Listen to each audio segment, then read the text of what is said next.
ये ब्रह्मांड स्पेशल परमात्मा ने बनाया है। इसके बनाने वाला कौन है आज हम देखें, क्योंकि बिना परमात्मा की पहचान करें हमें आवागमन से मुक्ति मिल नहीं सकती। जब हम बीमार होते हैं तो उस बीमारी को समाप्त करने के लिए हम दवाई खाते हैं ताकि हम स्वस्थ हो जाए। ऐसे ही हम आवागमन से मुक्ति पाएं जब तक ब्रह्म ज्ञान की पहचान नहीं हो सकती। यानी ब्रह्म ज्ञान की पहचान, ब्रह्म के ही स्वरूप की पहचान था ब्रह्म ज्ञान के द्वारा, क्योंकि इस ब्रह्म ज्ञान के अंदर ही परमात्मा के स्वरूप की पहचान लिखी है। जब तक उसका स्वरूप हमारे हृदय में नहीं बसेगा हम आवागमन से मुक्त नहीं हो सकते।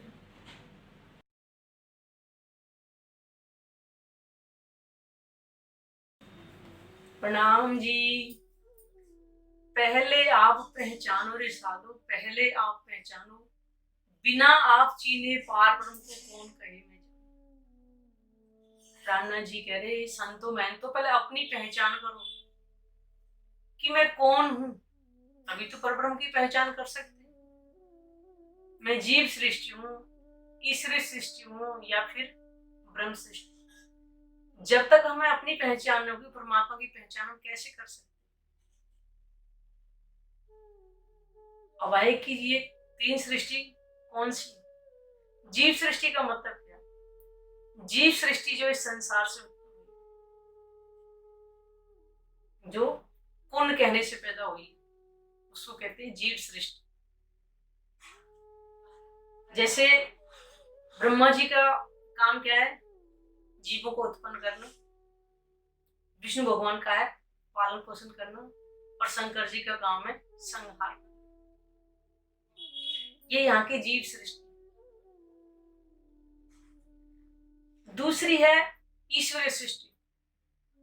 ईश्वरीय सृष्टि कौन सी है कि जब द्वापर के अंदर जो गोपियां जो आई थी, जो कुंवारी कन्याओं के ऊपर जो सुरता आई थी, तो उनके साथ जो छोटी छोटी जो कन्याएं रहती थी हैं, और जो कार्तिक के महीने में जमुना जी में स्नान करती, जिनका आपने पहले भी सुना होगा कि श्री कृष्ण जी चीर हरण करके ले गए, यानी कि पार ब्रह्म की शक्ति ही जो आई थी कृष्ण जी के अंदर की, तब की लीला है। स्नान करती थी तो उनसे उन्होंने बोला था कि जो गोपियां थी, गोपियों के साथ जो कुंवारी कन्याएं थी, उन्होंने बोला था कि जो लीला आप उनके साथ करते हो ना गोपियों से, तो हमारे साथ भी। उन्होंने कहा कि तुम्हारे साथ लीला होगी लेकिन मेरे साथ नहीं। तो जो अखंड महाराज जो खेली गई थी वो आत्माओं की सुरता के साथ खेली गई थी, वो आत्मा और परमात्मा की। और इस मथुरा वृंदावन में जो रास हुई थी वो उन ईश्वरीय सृष्टि जिनको कुमार का सखी बोलते हैं, इस वृंदावन में वो की गई। तो कहते हैं आत्मा परमात्मा की लीला को कोई जानता ही नहीं। ये वो ईश्वरीय सृष्टि है जो अक्षर ब्रह्म ने अपनी नूर से प्रकट कर दी। तीसरी है ब्रह्म सृष्टि, जो परमात्मा के नूर से उसको ब्रह्म सृष्टि, आत्माएं, मोमिन, सोल आदि नामों से ग्रंथों के अंदर वर्णन किया। ब्रह्म सृष्टि जो पार ब्रह्म की से अपने ही नूर से प्रकट करी हुई। और जब तक हमें इसकी पहचान नहीं होगी हम कैसे कह सकते। आपको पहले भी बताया था कि सतगुरु महाराज जिनको हम देवचंद जी बोलते हैं, जब इनका जन्म हुआ था 1638 में, और 11 वर्ष के जब हुए थे तो इन्होंने अपने मन में सोचा कि मैं कौन हूं, कहां से आई, कहां है मेरा घर का। तो जब उनके दिल में ये आया कि मैं कौन हूं, कहां से आया हूं और मेरी आत्मा का मालिक कहां है, ये है ब्रह्म सृष्टि की पहचान। तीनों सृष्टियों का विवरण अलग अलग। तो ब्रह्म सृष्टि की पहचान इस संसार में 400 वर्ष पहले आई। आज इस ब्रह्म ज्ञान से हम भी पहचान करें कि हम कौन सी सृष्टि। अगर हम ब्रह्म सृष्टि का दावा लेते हैं, यानी आत्मा का हम दावा लेते हैं, तो हम पहचान कि हमारी आत्मा का मालिक कहाँ है। आज तक क्यों नहीं पहचान करी। जब उन्होंने पहचान करी तो हमें भी तो पहचान करी कि हमारी आत्मा का मालिक कौन है। वो कहाँ रहता है, वो कैसा है, हमारे दिल में आज तक तड़प क्यों नहीं आई? ये है ब्रह्म सृष्टि की पहचान। पीछे ढूंढो घर अपनो, कौन ठौर ठहरानो, जब लग घर पावत नहीं अपनो, सो भटकत फिरे भरमान। इसके पश्चात अपने निज घर की पहचान होगी, और अपनी पहचान होगी मैं कौन हूं, कहां से आई, और मेरी आत्मा का मालिक वो कौन है। जब तक हमें इसकी पहचान नहीं होगी, हम इस संसार में भटकते ही रहेंगे, यानी कि हमें अपना कहीं ठिकाना मिलेगा ही। इस तन में आए, ये तन समाप्त हो गया, फिर दूसरा तन मिलेगा, यानी कि जन्म मरण के चक्र से हम कभी बाहर निकल नहीं पाएंगे। इसलिए हमें अपने घर को ढूंढना पड़ेगा। वो अखंड अविनाशी घर मेरा कहाँ है, वो मेरी आत्मा का मालिक कहाँ पर। पांच तत्व मिल माहौल रचो, सो अंतरिक क्यों अटकानो, या के आस पास अटकाव नहीं, तुम जाग के संशय भानो। ये जो ब्रह्मांड है ये पांच तत्वों से मिलकर बना है, जल, अग्नि, वायु, पृथ्वी और आकाश। सो आंतरिक क्यों अटकाना, यानी कि अधर्म ही लटका हुआ है। इसके कोई आसमान के नीचे कोई बांस, कोई बल्ली कुछ नहीं लगी हुई है, ये किस आधार पर लटका हुआ है। या के आसपास अटकाव नहीं, तुम जाग के संशय भानो, यानी कि हम निसंशय होकर के इसकी पहचान क्यों नहीं कर रहे कि अधर्म में कोई साइंटिस्ट है जो ऐसा आसमान बना दे, उसको लटका दे। सोचें, ये ब्रह्मांड स्पेशल परमात्मा ने बनाया है, इसके बनाने वाला कौन है आज हम देखें।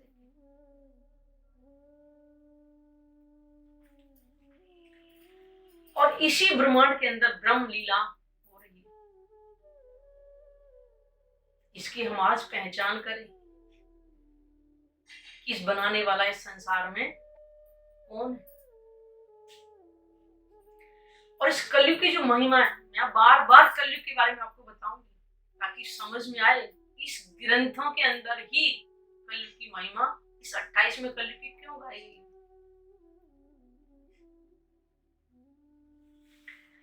नींद उड़ाए जब चीनोगे आपको, तब जानोगे मोहल रचानो, तब आपे घर पाओगे अपना, देखोगे अलख लखानो। जब अज्ञानता रूपी नींद से छोड़कर हम अपनी पहचान करेंगे, तब हमें पता चलेगा कि इस ब्रह्मांड को बनाने वाला कौन है। तब आप घर पाओगे, यानी जब हमें अपने घर की पहचान हो जाएगी, और जब अपने घर की पहचान हो तब हम उसकी पहचान होगी इस घर को बनाने वाला कौन। देखोगे अलख लखानो, जब तक हम इसकी पहचान नहीं होगी तब तक उस अलख अगोचर परमात्मा की हम पहचान नहीं। जब तक हमें अज्ञानता रूपी नींद को नहीं छोड़ेंगे तब तक हम परमात्मा की या अपनी ही पहचान नहीं कर सकते। तो जब भी तो कह रहे हैं पहले अपने आप को पहचानो, तब कह सकते कि उस परमात्मा को हमने पहचान लिया। इसलिए बार बार बार बार इस ग्रंथों के अंदर परमात्मा ने अपनी महिमा युगों युगों से लिखा। कर्म कांड की भक्ति को छोड़े, परमात्मा की पहचान करें, आवागमन से मुक्ति पाए। बार बार ये मौका हमें मिलने वाला है। आपको पहले बताया 4 चीजें बहुत अमूल्य हैं। सबसे पहले कहा जाता है मनुष्य।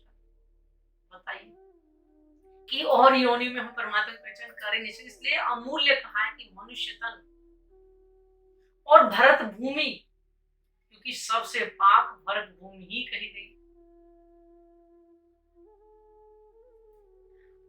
और उसके बाद कलयुग, धन्य धन्य कलयुग। क्यों? क्यों? पार ब्रह्म स्वयं इस संसार में ब्रह्म ज्ञान स्वरूप लेकर के आए, और चारों अमूल्य इस समय चारों हमारे पास हैं। इसलिए कहते हैं कि मानव तन की सार्थकता को समझें, बार बार मानव तन। क्योंकि अगर मान लो मनुष्य तन हमारा समाप्त हो जाता है तो तीनों चीजें व्यर्थ है हमारे लिए। और इतना भी नहीं है कि हमें कलयुग में मानव तन समाप्त होने का दोबारा मनुष्य तन है, कितने अच्छे कर्म कोई नहीं। इसलिए क्यों नहीं इस मनुष्य तन को सार्थक बनाए, परमात्मा की पहचान करें और आवागमन से मुक्ति पाए। बोले चाले पर कोई ना पहचाने, परखत नहीं परखानो, महमत कहे महाए पार खोजोगे, तब जाए आप फूल खान। केवल कर्मकांड नवदा भक्ति से परमात्मा की पहचान नहीं कर सकते, न ही हम अपनी पहचान कर सकते और न ही उनका साक्षात्कार यानी कि उनका हम दर्शन कर सकते। उसके लिए हमें कौन सी आत्मिक भाव वाली भक्ति करनी। जब तक हमारे अंदर आत्मिक भाव नहीं आएगा हम कैसे पहचान कर सकते कि परमात्मा कैसा है। जब हमारे अंदर आत्मिक भाव आएगा, उस परमात्मा की पहचान होगी, तो हमारे अंदर आनंद आएगा। क्योंकि बिना परमात्मा की पहचान करे हमें आवागमन से मुक्ति मिल नहीं सकती। जब हम बीमार होते हैं तो उस बीमारी को समाप्त करने के लिए दवाई खाते हैं ताकि हम स्वस्थ हो जाए। ऐसे ही हम आवागमन से मुक्ति पाएंगे जब तक ब्रह्म ज्ञान की पहचान नहीं हो सकती। ब्रह्म ज्ञान की पहचान ब्रह्म के ही स्वरूप की पहचान है, ब्रह्म ज्ञान के द्वारा। क्योंकि इस ब्रह्म ज्ञान के अंदर ही परमात्मा के स्वरूप की पहचान लिखी है। जब तक उसका स्वरूप हमारे हृदय में नहीं बसेगा हम आवागमन से मुक्त नहीं हो सकते। क्योंकि हमारी आत्मिक दवाई ब्रह्म ज्ञान ही है। जब तक इस ब्रह्म ज्ञान से परमात्मा की पहचान नहीं करेंगे, उसका स्वरूप हमारे चित्त में नहीं बसेगा, तब तक हम आवागमन से मुक्त हो ही नहीं सकते। कितनी ही कर्मकांड की भक्ति, जबकि हम कह रहे हैं कि 4 घंटे सिर्फ समय, 1 घंटे सुबह वाणी मंथन करें, 1 घंटे सुबह ध्यान कर लें, ऐसे ही 1-1 घंटे वाणी मंथन और ध्यान शाम को कर लें, 4 घंटे 24 घंटे। और यहाँ कर्मकांड की भक्ति, नवदा भक्ति हम 24 घंटे भी करें तो भी हमको अखंड मोक्ष नहीं मिल सकता। सब मोक्ष कर रहे हैं, एक मोक्ष होता है, एक अखंड मोक्ष होता है, यानी मुक्ति होती है। जैसे मुक्ति बोलते हैं, मुक्ति तो हो गई भाई, किस काम से मुक्ति मिल गई, लेकिन अखंड मोक्ष का मतलब है कि दोबारा ना। इसलिए अखंड मोक्ष परमात्मा की पहचान के बिना हमें मिल ही नहीं सकता। क्योंकि देने वाला कौन है अखंड मोक्ष? स्वयं पारब्रह्म परमात्मा। वो खुद अखंड है और हम कोई अखंड कर सकते, और कोई संसार में कर ही नहीं सकता है। हम कितनी भक्ति कर लें, हमें सारी इच्छाओं की पूर्ति हो जाएगी, किसी की आराधना करेंगे, शक्ति सबके पास है, लेकिन तन के लिए। किसी से धन मांगा, धन मिल जाएगा, परिवार में बेटा पोती पोती सब मांगे वो मिल जाएगा, लेकिन शमशान घाट के जाने के बाद हमारा क्या साथ जाएगा? कुछ नहीं जाएगा, कोई हमारे साथ नहीं जाएगा। तो क्यों ना फिर हम आवागमन से मुक्ति पाने के लिए परमात्मा की पहचान करें। ये आखिरी मौका है, क्योंकि हमारा अगर मानवता समाप्त हो गया तो कुछ नहीं मिलने वाला। कि बार बार मैं इसी चीज को रिपीट करती हूँ इसलिए ताकि हमें खुद पहचान हो। पहले हम मानव तन की सार्थकता को समझें कि मनुष्य तन अगर नहीं रहा तो हमें कुछ नहीं मिल सकता। इसलिए भरतखंड भूमि, कलयुग, पावन चरण कमल, ये चारों चीजें जो हमें मिली हैं, इनका हम महत्व समझें और आवागम से मुक्ति पाएं। प्रणाम जी।